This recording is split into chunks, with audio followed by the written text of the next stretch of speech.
everyone, and welcome to SUNUP. I'm Lyndall Stout. This burnt ground is a very real reminder of the risk of wildfire in Oklahoma, especially on days like today when it's very windy and very dry. That's why SUNUP is devoting an entire show to covering the risk of wildfire. We're looking at preparation, response, and recovery. We begin with the preparation part. Here's SUNUP's Curtis Hare. Fire risk is extremely high this year. We're very dry. We haven't had wetting rains in some areas of the state in over 100 days. The only thing that's saving us right now is the fact that it's really cold and that we've had the cold weather that kind of limits anybody from being outside doing anything. A wildfire is an unplanned event. It's a fire that is, we have the difference here in Oklahoma: prescribed fire, controlled burns, planned ignitions, if you will. And a wildfire is a fire that's out of control, something that we didn't anticipate. It's not something we wanted, and it's kind of escaped any control and is problematic. With Oklahoma's weather and how variable it is, we see the extremes. We see fires that are on the side of a road that may be stomped out by one person, or we can go to some of the larger wildfires we've had over the last few years that take multiple resources, multiple operational periods to control. So the first step to preparedness is don't wait until the event is ongoing or when they smell smoke in the air. Now's the time to start preparing for the possibility of a wildfire impacting your home. And we need to look at things like having your grass mown short, at least 30 feet. 50 feet is even better. The farther you can get that grass mown short around your home, the more likely it is to survive a wildfire event. Not only that, but it also gives the firefighters what we call defensible space, somewhere that they can work to protect your home if they come. From a landowner standpoint, what we really need to focus on is taking actions well ahead of that event. Drew Daly is a fire staff forester with the Forestry Service and works with local jurisdictions in the event of a wildfire. He says just doing regular upkeep on your property can make a huge difference. Brush and low-hanging limbs are removed, that the firewood not stacked up next to a house. If you have decks or window wells, that leaves and other debris has not blown up in there, because very often it's not the direct contact with a flaming front that results in a structural loss or something of that nature. It's firebrands or embers that are lofted into the column that settle out into those areas, and then they'll initiate a home ignition, if you will. Our fire occurrence in Oklahoma is primarily human caused. We do have the accidental fires from power lines going down and things like that, but we have a lot of activities that are outdoor activities that we get the accidental ignitions. And that's a large part of it. It's not intentional in a lot of cases. It's a lot of innocent ignitions that cause problems, and then we also have the high wind events that cause the power lines to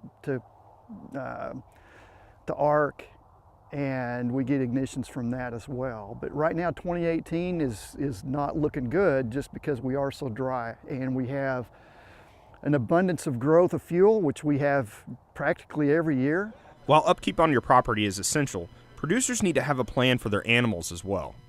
Well, I think in regards to animals, preparing for the disaster before it comes is the best thing that you can do. And there's a lot of resources that you can find for different organizations that will give you some ideas of what you need to be ready for, things that you need to have on hand. Having in your truck the ability to cut a fence in an emergency or those types of things was also important, and it's part of the preparation again. There are also preparational steps landowners can take to help those who are helping save their properties. One thing that gets overlooked very often is ingress and egress. In other words, how can a fire truck, which sometimes can be very large, can they make it into your driveway? And basically we're looking at something that's we want 12 foot wide by 13 or 14 feet high, so that we can make ingress and egress out of that out of your access to your home and to your other buildings. And then also in the agriculture community, make sure that you have very visible gates. And that way we can, try to avoid cutting fences, whether we need to make access or we're trying to let cattle out so that they can be shuffled out of the way of a fast-moving fire. Emergency crews will do their best to help out in the event of a wildfire. But the big, extreme fires, sometimes help isn't always available. Fire ecologist John Weir says it's essential that you follow these preparational steps to protect yourself and your home. That's the other thing that we have to think about, because a lot of times we think about, oh, the fire department will come protect my home. Well, you get in those big situations, a lot of times there's not enough people and resources to go around to protect every home and to do that. So your home needs to stand alone. It needs to be able to defend itself. The only way that we can really be prepared is to run through scenarios in your head. Look at lessons learned. Look at other fires that have happened in the state. What did the homeowners there go through, and what did it look like? We try to have our landowners and homeowners to think about what they will do in an emergency. When the emergency occurs, then it becomes second nature.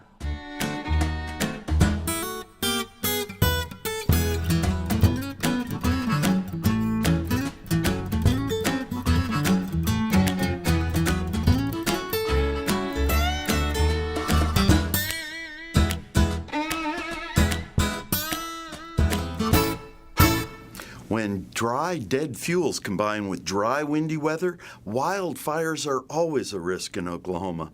The drier the conditions and the higher the winds, the higher the risk that any fire that gets going will turn into a raging inferno. With our grass fires in Oklahoma, Kansas, and Texas, grass growth in the previous year provides the needed dry fuel source in late winter and spring. Last year we had excellent growing conditions for grass in the spring and again in the fall, mild temperatures and plenty of rain. All that grass died with our winter freezes, and with no rain since October, that grass is dry and ready to catch fire from any spark. As of January 23rd, many sites in western Oklahoma had gone 110 days or more without at least a quarter inch of rain. Our dry conditions have delivered extremely low relative humidities for January. A chart from Woodward shows the average humidity in 2018 had already fell to 40% on January 23rd. In 2017, this level of low humidities first occurred in late February, just before the Northwest Complex fires started on March 6th. In 2016, the average humidity hit 40% on February 23rd and then went below 40% on April 4th. The Anderson fire started the next day on April 5th. Looking at the last 2 years and the extremely low humidities this year, we need to do all we can to prevent any sparks that could set off a fire. The 100-hour dead fuel moistures that represent dead shrub and small tree branches were below 13% over most of the state, and the 1,000-hour dead fuel moistures were below 10%. These represent the moisture in thicker dead tree branches in wooded areas. So we have the fuel, dry conditions. If we get strong winds, they will drive any flames that get started.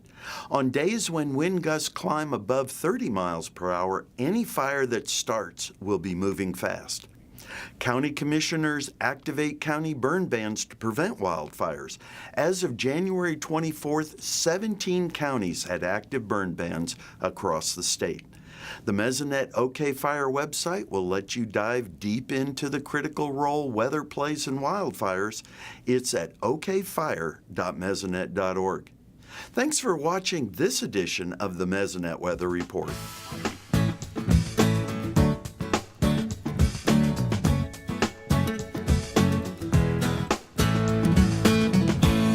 All the plans are in place and the wildfire is starting to spread.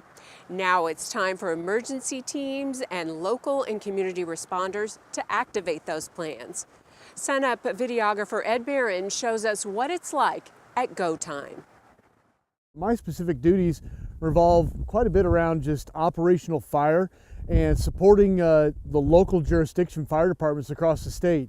And in doing that, I sort of serve as the link between state asset resources and federal resources and that come in to support local resources when fires become problematic or tend towards that significance level. You know, I can bring in other forces to bring to bear to assist them, whether that be task forces from Oklahoma Forestry Services or requesting assistance from our cooperators with the Oklahoma National Guard. It's very difficult this time of year when you talk about logistics because helicopters can't fly after dark, so you have a very narrow window there. So that's why we try to put them up on standby for high fire risk danger days.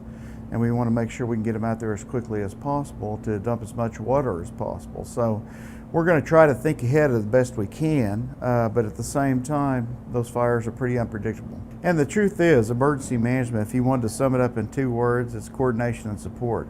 That's what we do. So we get the appropriate subject matter expert like forestry with the resource people like the National Guard or anybody else that might be of hand, and we get them together on weekly fire calls to say this is what we expect, this is what the conditions are. It looks like Thursday and Friday are bad days. We might get a break on Saturday and Sunday, but we have to do it for the entire state. So landowners that are taking action, you know, very often they can be of assistance. There is a trade-off though.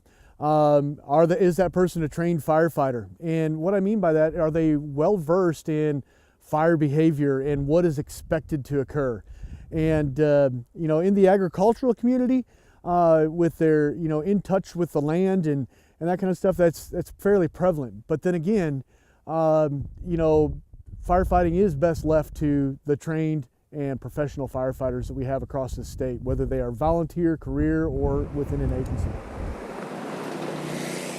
Now, one thing that the landowner can do is clean up around, you know, their place and stuff and keep stuff mowed for a long ways around, as far as their household, because, I mean, let's face it, you know, there's 20 people living, you know, north of here.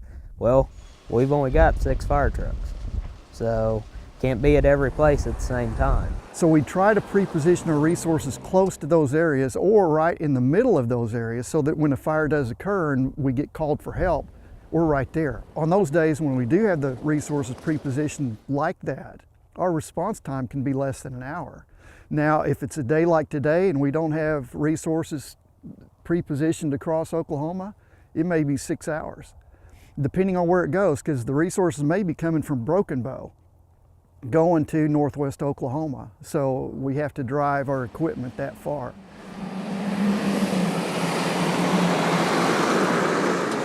If a fire is occurring and it's imminently threatening a place where you live or a property that you own, if there's an evacuation that has been placed into effect, we strongly encourage you to heed that evacuation warning. Other things that can be of aid is just you know, quickly advising us best routes of access. Some fires occur in places that have some difficult access, or that access may not be clearly visible. It could be a creek crossing that you have in place. It could be through a series of gates.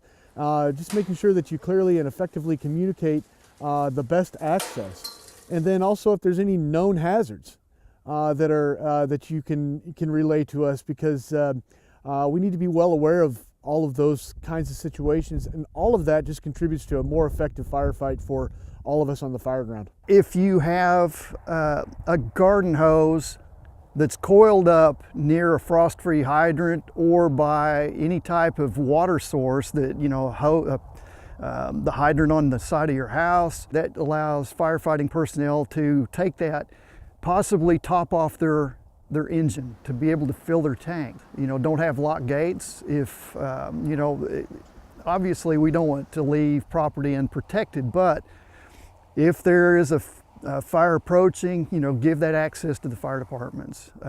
Have your home clearly marked with an address out front, you know, the 911 addresses, or some way to ensure that there's firefighting personnel, when they're driving by, would be able to see that there is a home back down a lane or whatnot. Also make sure that if your home is farther back away from the road and your driveway is kind of obscured, open that up just a little bit to allow access for a larger piece of apparatus to get back into the home if need be.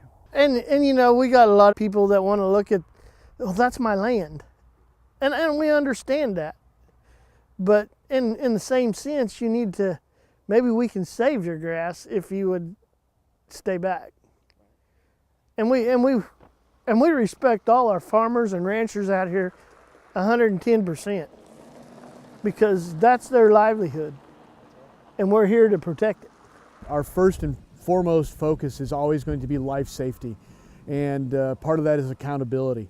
And we have to ensure that we have accountability for all of the resources and all of the personnel and the citizens that are within a fire area. And until we have that, we can never fully and effectively engage on the firefight. And any of those occurrences just take resources away from managing a wildfire incident.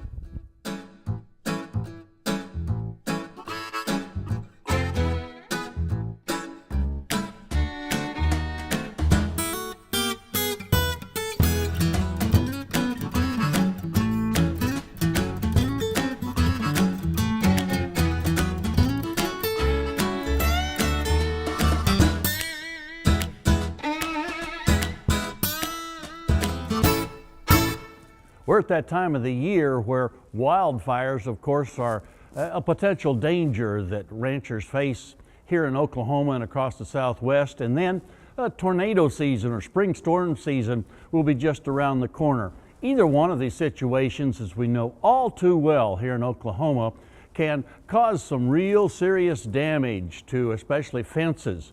And that in turn then allows cattle to get scattered or lost after these particular disastrous situations. There's not a lot that we can do, of course, to stop these disasters of nature, but in terms of preparing ahead of time, I think there are some ideas that we might want to keep in mind. First of all, of course, is to have the cattle individually identified, if at all possible.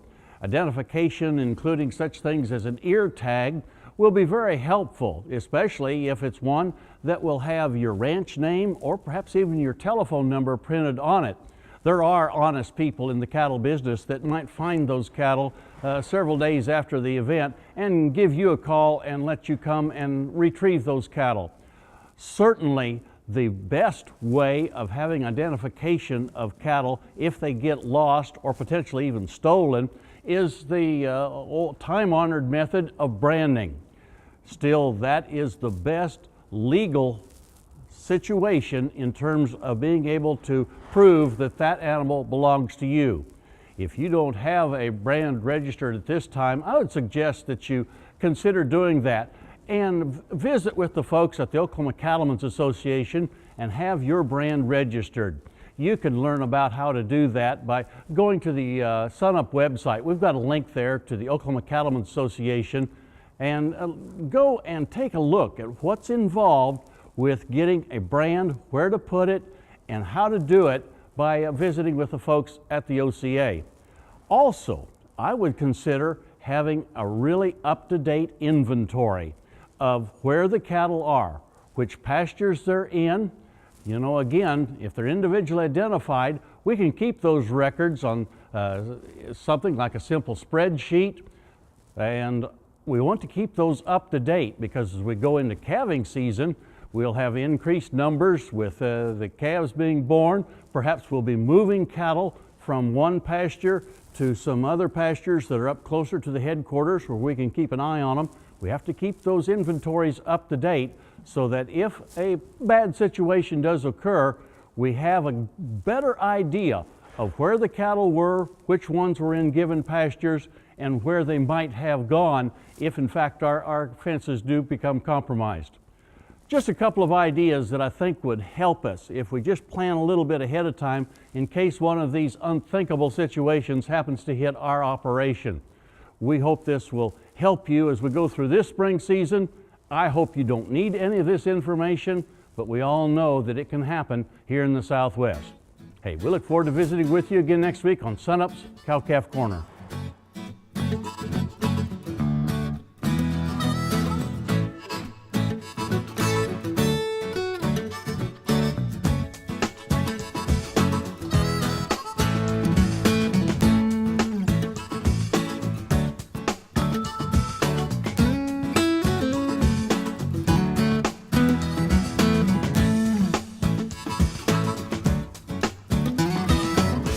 Finally today, the wildfire is out, but for some, the work and the emotional toll is just beginning.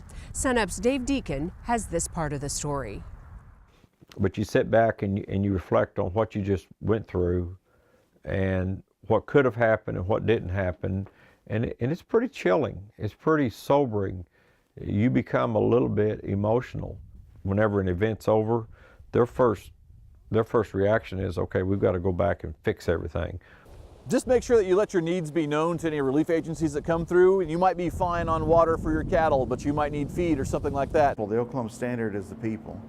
The people will come running and help you in a time of need. We've seen it time and again. We've seen it done without any kind of need for reimbursement or anything else. It's just the right thing to do. No, in Oklahoma, we're fiercely independent, and sometimes we don't like to ask for help, but your fellow Oklahomans, that's what they're trying to do, is help. And it was just, there was people showed up and rolled up fence for people. And I mean, there was a lot of help that came from everywhere, really. It was humbling and overwhelming at the same time. It was amazing how many loads of hay came into this part of the country. We were kind of contacted to ask if we would be willing to coordinate contributions. Harper County OSHA Extension, this is Dana. Because a lot of people had a lot of cattle, livestock that needed to be fed, and they had absolutely nothing to feed them. And so we thought, sure, 30, 40 calls. It became a huge national thing. And with the help of the OSUIT team, we got stuff out there where they could sign up on the online and everything, and then we coordinated trucks and hay. And not every wildfire will have the donation response they did following the huge event of 2017 in northwest Oklahoma. When it comes to livestock, Oklahoma State's Extension veterinarian Dr. Barry Whitworth says, keep a close eye on the surviving animals. What you have to monitor in some of these that do not look as severe is you have to watch out for infections, and usually that's typical if the infection goes what we would consider blood or septicemic. Those animals may end up having to be euthanized because they're not going to eat, they're not going to drink, going to be spending a lot of time laying around because they're depressed, they're in pain, and those types of things. So those are typically what we're going to have to watch out for those that initially appear like they're going to be okay, but in a few days they begin to succumb to the infections that are caused. For the obvious reasons, we want to make sure that those animals are in good condition. But the other thing you need to think about from a legal perspective is that under Oklahoma law, the owner of the livestock has primary responsibility for making sure those livestock are contained. There was nothing there to keep anything in, so you don't really think about that until it happens, that, there's no way to keep them where you want them. Documentation is key. Even things like nuts and bolts, wrenches, things like that, if you have a tool shed burned up, they're going to require an accurate accounting of all of it. You can't just say, well, I had 15,000 in hand tools in their room. They're actually going to want you to demonstrate that's what I had there. Making sure you have a good before picture. Well, now let's make sure we have a good after picture as well. Really carefully document all the losses, take good pictures, and try to get that response or claim in as soon as possible so the adjuster can come out and see things as they really were after the fire. Now that all the immediate needs have been met, family is safe, livestock is located, and you have all the photos of the damage that you need, now is the time to start thinking about rebuilding. There are state and federal agencies. You're going to want to be in the FSA office, and you're going to want to be talking to your insurance agent who's got your farm policy, what's covered, and that might be time to get checkup on that to make sure you've got the right items listed, that if you've regrown your cattle herd from the drought from a few years ago and you got more cows, you want to make sure that's on your policy. If you've changed your equipment, etc., you're going to make sure that's there. So those are the places where you're going to want to hit: FSA, your county extension office, and the insurance agent. There's a lot of production losses out there that are considered normal losses associated with agricultural production that will not be covered by your insurance policy. Typically standing forage, you probably can't get coverage on that. But once it's baled, that's up in the yard and you put it behind a locked gate, usually you can get coverage against fire, against theft. But again, it's something that you need to keep updated, and that's typically covered under your farm policy insurance. You'll need financial records that do include, or records of loss. You'll need to indicate, for example, miles of fence that are lost, where it's lost, your head of cattle that are lost. If your cows are still being depreciated, fencing still being depreciated, there are rules for deducting catastrophic losses and not having to continue to depreciate those out. Other cattle, like feeder cattle, and their ages and weights. So there's lots of documentation. That's why you start with a camera. From those images, you can write out your losses. There may be government programs you qualified for as well, as long as your limits, as long as your losses exceed some limit. The private assistance, the charitable donations, they also may vary with the size of your loss. So you're going to need to document all of that. As we close today, we want to say a special thanks to our many statewide partners who helped make today's show possible. The Oklahoma Forestry Department, which is part of the Oklahoma Department of Agriculture, Food and Forestry, the State Office of Emergency Management, and of course the many local volunteers who respond during wildfires and serve their neighbors and their communities. It is, after all, the Oklahoma standard. There are many more wildfire resources available on our website at SUNUP.okstate.edu. I'm Lyndall Stout. Have a great week, and we'll see you next time at SUNUP.